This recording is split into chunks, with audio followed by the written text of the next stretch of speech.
Bilang ng walang trabaho na bawasan sa buwan ng Marso ayon sa Philippine Statistics Authority. Paglalagay ng price cap sa ilang commodities gaya ng baboy at carrots pinag-aaralan na ng Department of Agriculture. Ilang delegasyon mula sa ASEAN countries nagsisimula ng dumating sa Cebu. Dating Pangulong Rodrigo Duterte walang alam tungkol sa kinakaharap ngayong impeachment case ni Vice President Sara Duterte. Project Freedom ng Estados Unidos pansamantalang ipinahinto ni US President Donald Trump. Bahagyang nabawasan ang bilang ng mga walang trabaho noong buwan ng Marso kumpara noong buwan ng Pebrero batay sa bagong datos ng Philippine Statistics Authority o PSA. Nitong Marso, nasa 5% ang unemployment rate habang noong Pebrero ay umabot ito sa 5.1%. Gayunman, kahit bahagyang bumaba, mas mataas pa rin ang numerong ito kumpara sa 3.9% unemployment rate noong nakaraang taon sa kaparehong panahon.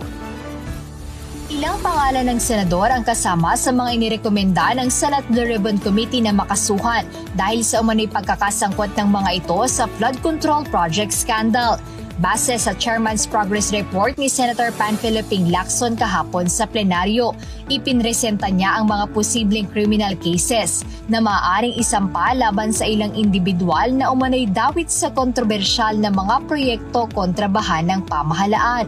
Gayunpaman, hindi na inisa-isa o binanggit pa ni Senator Lacson ang pangalan ng mga nasabing individual, ngunit kasama sa lumabas na pangalan sa listahan, si Senator Jinggoy Estrada. Agad namang nagpaliwanag ang senador matapos ang sesyon at sinabi na hindi siya nababahala sa rekomendasyong ito ng komite.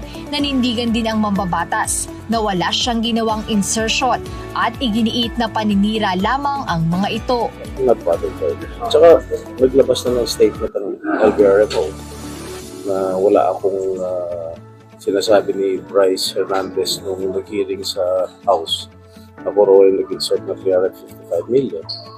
Ng senador, bukas naman siyang magpatuloy ang pagdinig ng Blue Ribbon kaugnay ng flood control project scandal. Ngunit dapat sana ay imbitahan ang mga personalidad na matagal nang binabanggit ni Senator Rodante Marcoleta upang magkaroon aniyan ng patas na investigasyon. Handa rin naman siyang harapin at pakinggan ang anumang pahayag mula kay dating House Speaker Martin Romualdez at dating Congressman Zaldico kung dadalo ang mga ito sa susunod na pagdinig ng Blue Ribbon Committee. Samantala para naman kay Senator Joel Villanueva na nasama rin sa listahan, handa niyang ipagtanggol ang kanyang sarili at hindi rin naman siya nababahala sa mga aligasyong ibinabato sa kanya. Samantala hanggang bago magsimula ang sesyon kahapon, inamin ni Senator Lacson na hindi pa rin sapat ang pirmang mayroon ang partial committee report para sana ay ma-sponsor o formal na mailatag ito sa plenaryo. To date, almost 3 months have passed. Only 7, including the President, Chairperson, and the Senate President, have affixed our signatures to this draft.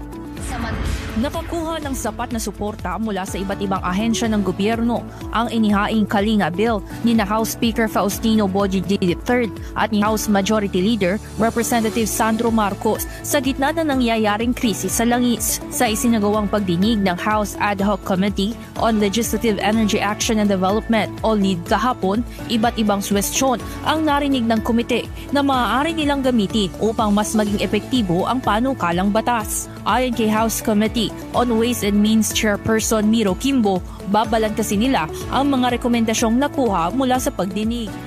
Hindi binanggit ni VP Sara ang kinakaharap niyang reklamo. Anya, mas mabuti pang walang alam ang dating Pangulo para hindi na ito labis pang mag-alala.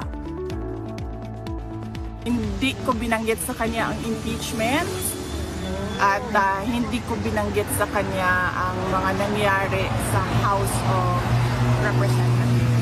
So hindi niya alam na merong pangalawang posibleng impeachment na mangyayari. Kasi sa tingin ko, hindi na niya kailangan malaman ang mga ganyan na klase na bad news. Kasi wala din naman yung value sa kanya. Nandoon naman siya sa loob. Ang mangyayari lang doon ay mag-iisip siya. Tapos mag-overthink siya. Siya lang mag-isa. Hindi siya karapat-dapat para sa isang 81-year-old.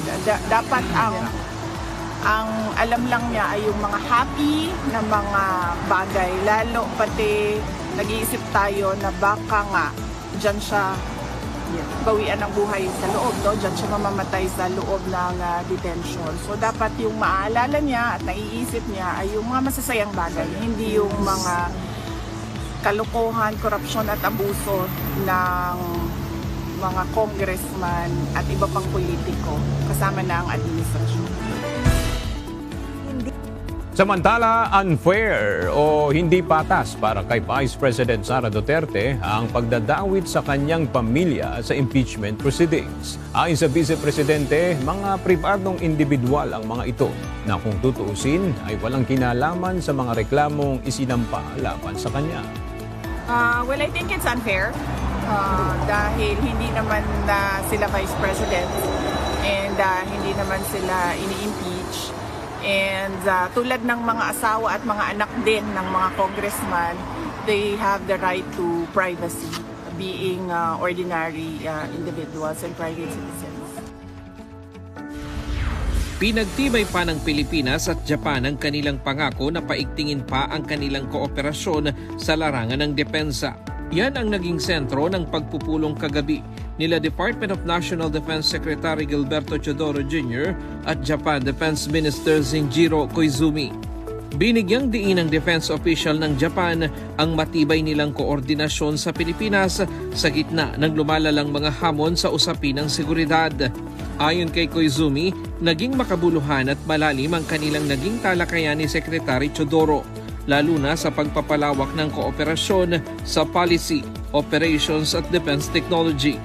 As the regional and the international security environment becomes increasingly severe, nakakalat na sa paligid ng Mactan, Newtown ang mga pulis para matiyak ang seguridad sa lugar kung saan magaganap ang mga pagpupulong. May mga ipinatutupad na ring road closures o road control sa ilang bahagi dito sa Lapu-Lapu City, partikular na sa bahagi ng Mactan hanggang sa Punta Engaño na malapit lang at nasa paligid ng Mactan, Newtown. Kaya pinapayuhan ang mga motorista na planuhin ang kanilang mga biyahe upang maiwasang maabala. Kaugnay nito, idineklara na rin bilang special non-working holiday ang May 6 hanggang May 8 sa Mandaue City at Cebu City. Ito ay bilang dagdag seguridad dahil dalawang lungsod na ito ay kasama sa mga lugar na dadaanan ng mga delegado. Nasa 66 million cubic meters na ng volcanic materials ang naipon sa dalisdis ng Mayon Volcano dahil sa ilang buwan nitong aktibidad. Kaya naman ayon kay Philippine Institute of Volcanology and Seismology Director Teresito Bacolcol, kung magkakaroon ng malalakas na ulan dulot ng bagyo, maaaring magkaroon ng lahar flow sa mga daluyan ng tubig. Kaya naman pinag-iingat ang mga residenteng nakatira sa mga ilog na maaaring daanan ng lahar. Matapos nga na-aprobahan ng Sangguniang Panlalawigan ang state of calamity dito sa 8 bayan sa Albay, puspusan na itong ginagawang pagtugon ng mga LGU sa pangangailangan ng ating mga kababayan dito na apektado ng Bulkang Mayon. Matapos ang isang araw na pagsisimula ng Project Freedom, ang operasyong naglalayong gabayan ang mga stranded na barko palabas ng Gulf, ipinahayag ni US President Donald Trump na magkakaroon ito ng short pause.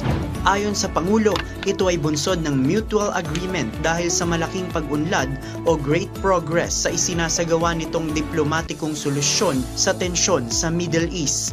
Nilinaw ni Secretary of State Marco Rubio ang Project Freedom ay hindi offensive operation. This is a defensive operation. And what that means is very simple. There's no shooting unless we're shot at first. Okay, we're not attacking them, but if they're attacking us or they're attacking a ship, you need to respond to that. You're not going to let some fast boat come up on the ship and shoot it up. We're going to respond to it, and we've been successful at it.